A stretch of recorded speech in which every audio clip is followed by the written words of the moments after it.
Let's talk about what transpired at the beginning of the WGA strike.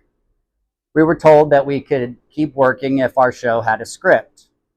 And there was one show that did have a script, and they were trying to complete the project, and they were on one of the major studio lots.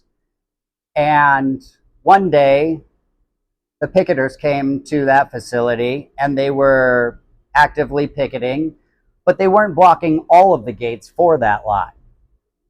Now, the coordinator of that show discovered that our president was across the street communicating with the WGA strike captains on where to move the picket line to most effectively block access to that studio facility.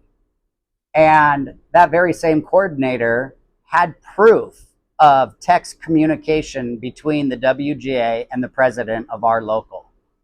He showed many of the drivers on that show that very text message and the communication between the president and the WGA strike captain. And many of those members have called me and relayed this story to me. Those same tactics seem to have been used on many shows, putting thousands of our drivers out of work that could have kept working for a couple weeks on shows before the SAG finally went out on strike. Now, that coordinator was pretty pissed when his show got shut down, and instead of making that text message public and informing the members of what happened, what he decided to do was call the local and was pretty aggressive with them. And right after that, wouldn't you know it, his girlfriend, a Group 2 van driver, and another van driver on that show, all of a sudden were driving strike vans moving the WGA strikes around the city for $61 an hour, while you and your brothers and sisters were out of work. You know, it's kind of funny because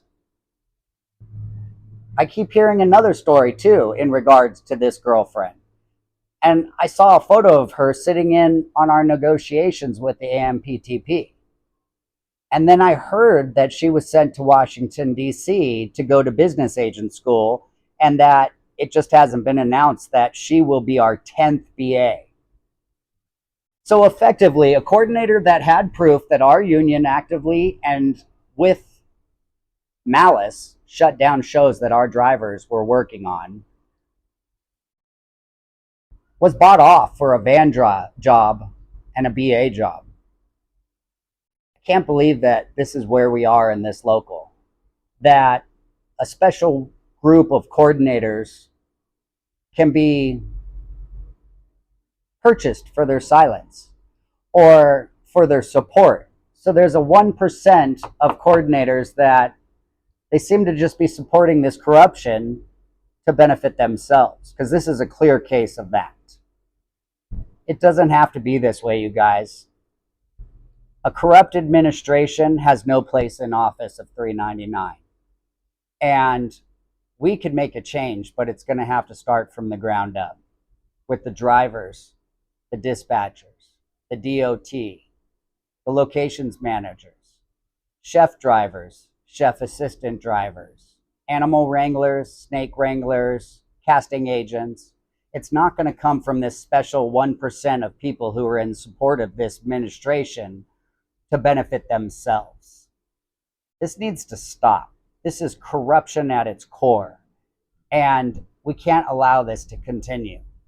So it's time for us to take a stand and say enough is enough.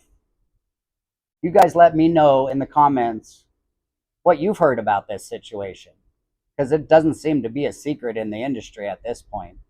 And I know many of you have reached out to me with this very same tale. Let me know in the comments. Thank you.